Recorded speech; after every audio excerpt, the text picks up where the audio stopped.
remember that ad. What a perfect segue. Yeah, it was perfect. So welcome everybody. We're going to be doing Secrets and Stories of the Walt Disney Resort Galleries.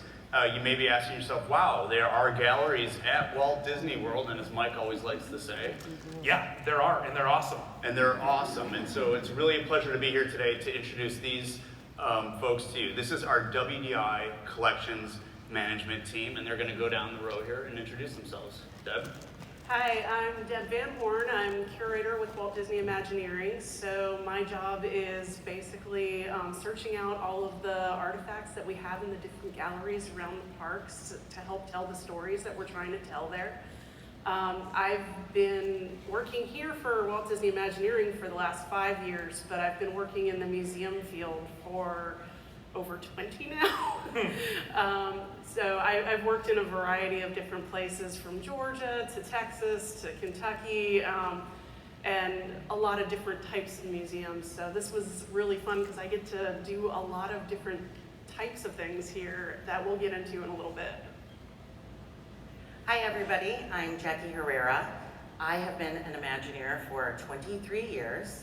I actually started my career as a curator, and I am now the show producer for all of the gallery experiences around property. And I just want to say thank you for joining us. We don't often get to share our passion for the galleries at Walt Disney World, so this is a wonderful opportunity, and I'm really excited to share this with you. Speaking of passion for the galleries, we got any gallery fans out here? My people, I had a feeling. Also, do we have any like Epcot kids out here? Grew up on Epcot? I knew it. I asked that because Epcot had a special place to me when I was growing up. By the way, I'm Mike D'Amico, story editor, it says on the screen, you can tell. I didn't travel internationally, I think like a lot of people as a kid, and so coming to Epcot was my chance to see the world. And so now getting to be on the galleries team, which I can't even, these 20 plus years, then also, I'm new. I'm relatively new to the team, but I'm passionate about it because I think it's one of those rare opportunities to kind of reach out and touch a culture and experience it authentically in a way that you can't in any other way except for going there. And it kind of lit my enthusiasm for international travel as a youngster. And so to get to work on it now as an adult is kind of it's a cliche, but it really is a dream come true. And it's funny because Mike's saying all this, and when we interviewed Mike, the first thing he said to me, one of the first things was, do I get to work on the gallery? Yeah, I cut right to the chase. Do I get to work on the galleries? Yeah. Now I do. And I'm Jason Grandt. I'm a creative director at Walt Disney Imagineering, and while I'm here to help facilitate this panel, the interesting thing about me is that when I got hired at Imagineering, one of the reasons why I got hired is because I had gallery design experience from working at the Field Museum in Chicago, and that was kind of the straw that broke the camel's back. Chicago fans. Chicago fans, thank you. Anyways, so that's kind of one of the things how I got my job here was that then I got plunged in the world of doing exhibit galleries, and Jackie and I have done a lot of them over the years. So let's go through and look at where some of these galleries are. All right, so the galleries here are throughout all 4 parks, really, and they cover just a little bit of everything from presidential history over at the Hall of Presidents to, like Mike was saying, if you go over to Epcot, you can actually experience the different cultures. 7 out of the 11 countries have a gallery in it, whether you found it yet or not. So we get to actually explore those cultures and talk about different stories from each of them. And they do change those stories every few years, and we change objects in the galleries often, so that's ever changing. Then if you go over to Hollywood Studios, there's a little bit about Walt's history, company history, and then also things related to some of the shows that we have on TV, to movies like Star Wars. And then finally, if you go over to Animal Kingdom, this is where you're going to get a lot of natural history. So anything from seeing actual fossils in the dinosaur gallery to going up to Rafiki's Planet Watch and seeing some stories about conservation programs. It's really amazing because we were talking about this backstage. If you think about Walt Disney World, we have the same types and quantity of museums that any major city has, but here at Walt Disney World, which is really kind of stunning. It's an amazing thing for us to have here. We actually also have some art collections inside of our resorts. The art collections there really help tell the story of each and every resort. So for example, Animal Kingdom Lodge has over 500 pieces of African art. And we were talking earlier too about the Wilderness Lodge, like right here, we're one boat ride away from another collection of great objects right around the corner. Absolutely. So now we're gonna do this fun little thing, Walt Disney Collections Management by the numbers, just to give you an idea of the breadth and scope of what we have. Yeah, I mean, you guys could tell from those slides, we had to squeeze everything really small because there's a lot of galleries. In fact, between the art exhibits and the galleries that maybe you guys are a little bit more familiar with around the World Showcase, we actually have over 20 galleries and exhibitions all around Walt Disney World. And that actually means that we're working with museums around the country to bring, this says over 50 pieces a year. Well, that's gonna depend on what shows we're changing out. Sometimes it's over 200 or 300 objects that are new in the parks in a year, and sometimes it's a little bit less, just depending on what's going on. We threw an action shot of Deb in there to prove it. Yeah. And that's the interesting thing is that all of these objects come in crates, they have to be specially handled. It's not like getting, an Amazon delivery. Right. Oh, God. We actually work with the museums and we follow the same guidelines that they have for things like environmental controls and security and, just anything you can think of. So we're trained actually to take care of the objects as well as we work on the exhibits to tell the stories of them. They're trained, I'm not. No, you tell the stories. I'm not either. You tell the stories. And when we get all these things, Jackie, how many do we have? So 20 exhibit spaces, over 50 changeouts a year, and actually we manage over 5,200 objects a year. So with a little over maybe 3,000 that are actually on display, and the rest we have in storage. Yeah, it's a lot, it's a lot. You can see in this photo, we had to actually move one of our artifact vaults. So while I'm smiling, it's only because we're done. So out of all of those thousands of objects, what we thought we would do today is we would share what we think our 10 favorites are. These are in no particular order. And it could change tomorrow. It could change tomorrow. Well, it actually changes all the time. It does change often as new things come. But we thought is we would show you 10 cool things that once you guys are done here at D23, you can go out in the parks and find these objects for yourselves. So we'll start with this one with Jackie. So this is one of my favorites, and this is one of those 50 plus changeouts that we do per year. This is a Plains Regalia. It was recently put in at our Creating Tradition exhibit at the American Adventure, just a couple months ago actually. It's actually 27 handmade, hand-beaded pieces of Comanche Blackfeet regalia that was created by Jane Myers and her friends and family. They created it for her daughter, who wore it during one of their ceremonies. So we were lucky enough to borrow it from her, and then we get to share that art form that they've handed down generation to generation, and it's a perfect example right here in our gallery. I think that's the generation to generation thing. One of my favorite things about this gallery is that it's contemporary. It shows the artwork that's still being generated. I think a lot of museums where you see exhibits about Native American culture, it's kind of retrospective, it's more historical. But this gallery shows that culture has been sustaining and creating and generating incredible artwork the entire time. It's really amazing. From here we go to Deb. Well, and as I was saying, it's not just what you're going to think of as artifacts sometimes. This is more of a natural history piece, but for me, I was kind of geeking out when it came in because my background, I was an anthropology student in college, and I studied Jane Goodall quite a bit. So I had read for years about these chimpanzee tools that were used. Well, when it came in, I mean, these things are so fragile. They're like blades of grass that the chimpanzees stick into the termite mound to get the food. So for me, this was like something I had read about for years and years, and then I actually got to see it and touch it, so I was really excited about that. Very carefully see it and touch it, yes. Yeah. Right. So I know as Walt fans, I'm sure a lot of you have seen this. I could not help but put it in as one of my favorites. It has been on exhibit since 2010. over at One Man's Dream, which is part of Walt Disney Presents at the studios. This is Walt's traveling trunk. So this piece, it came about in an amazing way. One of the archivists from the Walt Disney Archives was walking through the studio prop shop, and he happened to recognize it sitting on a shelf to be used as a prop in a movie, whenever. But he recognized it from the photos of Walt and Lillian and their travels. So he, of course, grabbed it, added it to our Walt Disney Archives collection for perpetuity, where it should be, and then we were lucky enough to borrow it and put it on display here for you guys to enjoy. It's crazy that thing was just like sitting on a shelf in a warehouse, and someone's like, wait, I think I know that That trunk. looks familiar. What's amazing for me personally about this piece is I'm a huge Three Caballeros fan, and this is the trunk that Walt took on that trip to Latin America when they were doing the research for that film. So it's really a special piece. It's really cool. And now for something completely different. Yeah. This is one of my favorite pieces because it is such a sort of an outlier.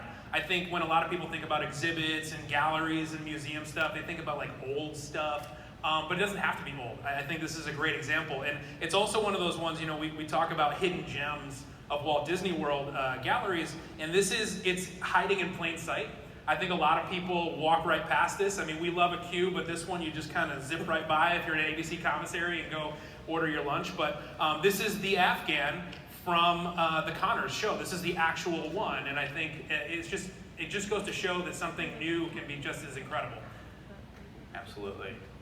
All right, now this is a real special one, right, Jackie? Yeah, so. Oh, I'm sorry, Deb. Oh, yeah, no. So this is Louis Armstrong's Trumpet. This one, last year when we were putting together the Soul of Jazz and American Adventure that's here at Epcot, we were looking for objects that would actually help us tell the history of jazz. And I had talked to several museums around the country, and everybody kept telling me, you're never gonna get Louis Armstrong's trumpet. There's no way. So I ended up calling up the Louis Armstrong House Museum up in New York, and I was thinking I'm gonna get told no. But I talked to their curator, and first of all, they were closed because of the COVID-19 restrictions and everything, because of the size of their institution. So they didn't have a way to share some of these stories at the time. But not only that, he said, you're not gonna believe this, but I've got the perfect trumpet for you. And I was like, okay, what do you mean by that? And he said, well, I've got a couple that I could lend you, but this one actually has a Disney connection. And I was like, all right, let's talk about that, what's going on? And he said, well, you know the album Disney Songs the Satchmo Way that he recorded in the late 60s? And I was like, yeah, okay. Well, this is the trumpet that he actually recorded that album with. So not only that, they had photographs to go with it that are the behind the scenes photographs from recording that album. They also had the handwritten sheet music though. And they didn't lend us the sheet music, but they let us reproduce it. So you can actually go see the trumpet over at American Adventure right now. And right next to it in the case is a piece of the sheet music from that album.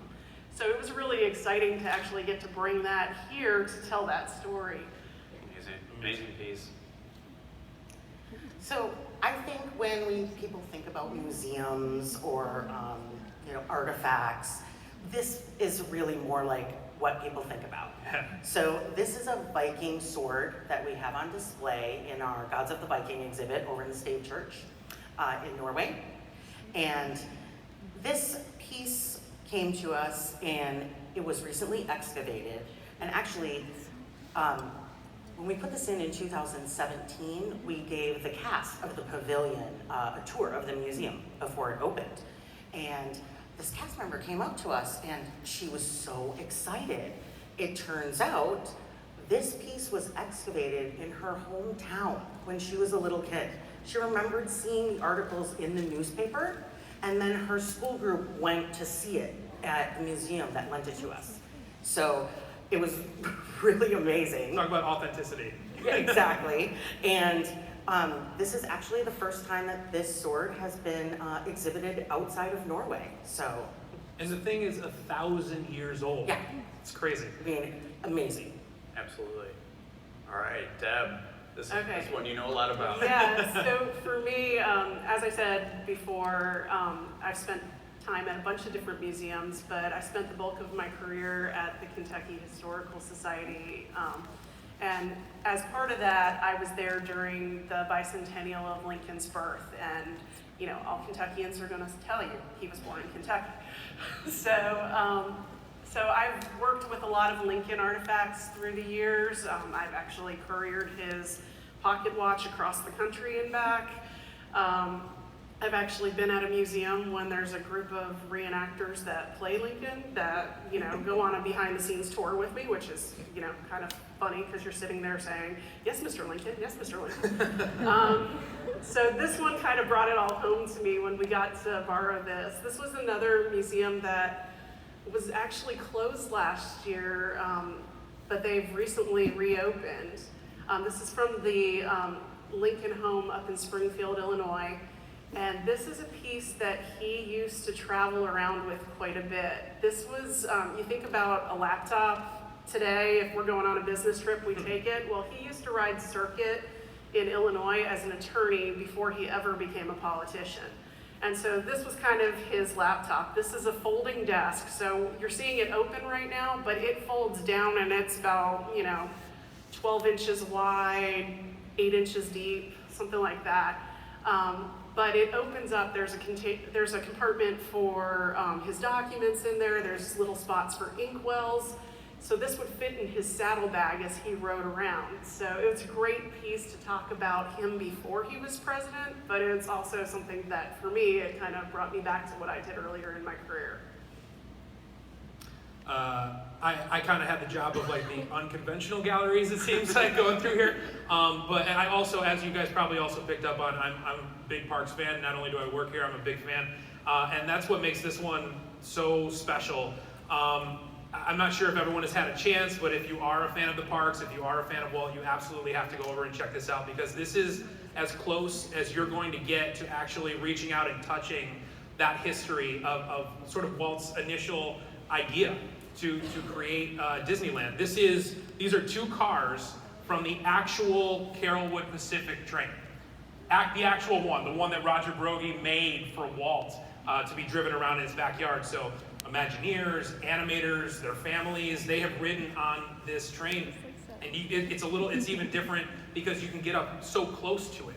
You know, a lot of our galleries necessarily, because we have to take care of these objects, are separated and they're nicely placed inside of a cabinet. But this one, you can get up inches away from and look at all the little specks and just imagine the inspiration of riding this train around. And then, if that wasn't enough, also in the room, there's a miniature recreation of the entire Carrollwood Pacific train car. And when you're done, and you want to sort of ruminate on what you've just experienced, it's also awesome because there's chairs and a fireplace there. It's just a great place to hang out in.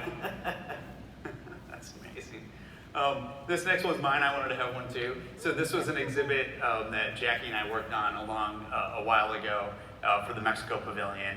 And these two paper sculptures is a bridal couple that we did for Dia de los Muertos. On the back side is another bridal couple of a dog and a cat.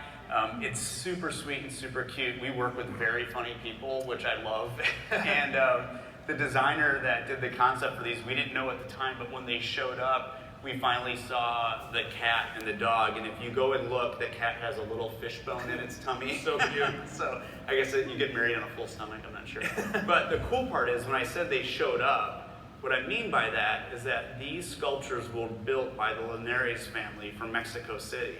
And they're noteworthy because they built the mariachi band that's currently in the Mexico boat attraction. Yep. El Rio de, it was El Rio del Tiempo when it opened. It's now the Grand Fiesta, sorry Tom. It's now the Grand Fiesta Tour featuring the Three Caballeros. So those mariachis that are up playing on the bridge, the same folks that made this bridal couple for us as well. And it's a great photo op, and they're really stunning. We hope we can go see them.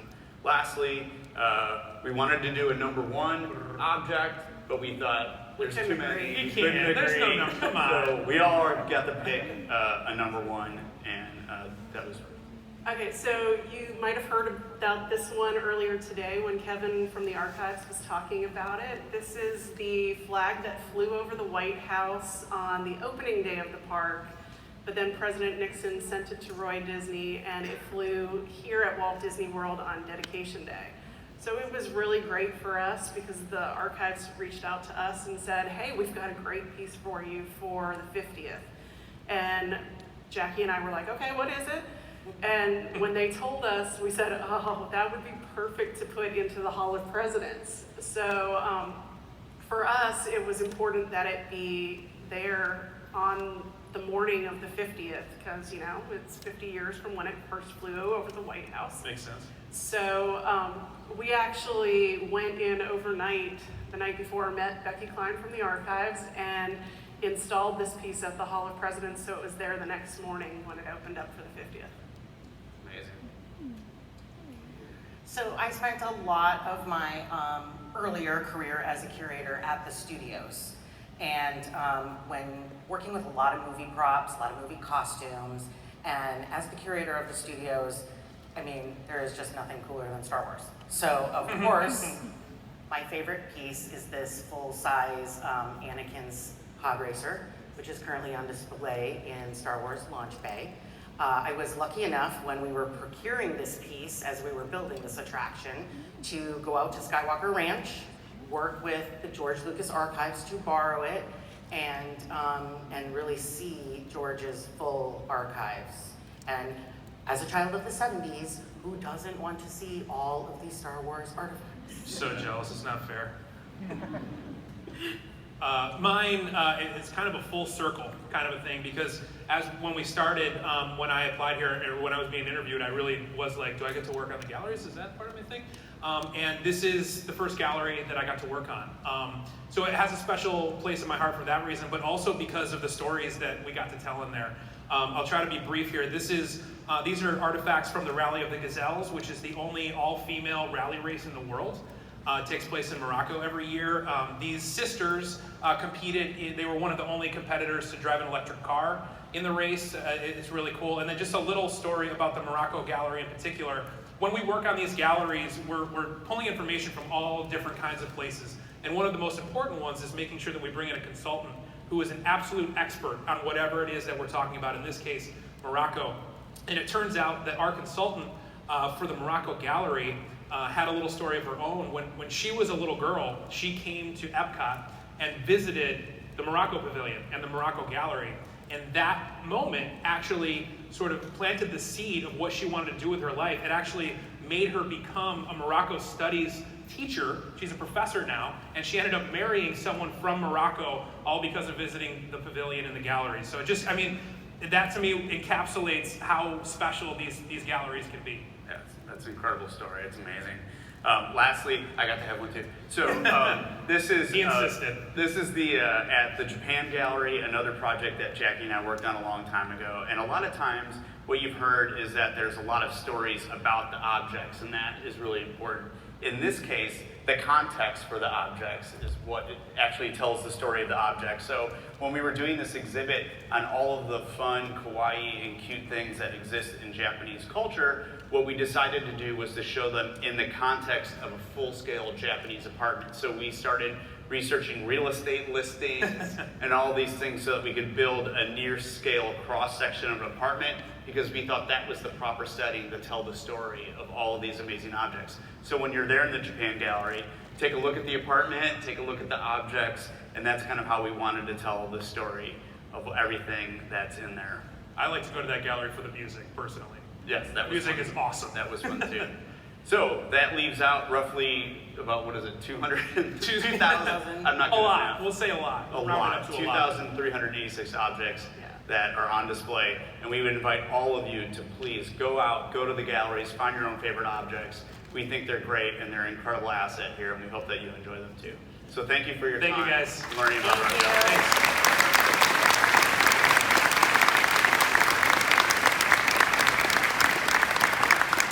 Great. So right now, thank you to all of you, and thank you. we're going to take a quick 15-minute break so everyone can kind of stretch their legs.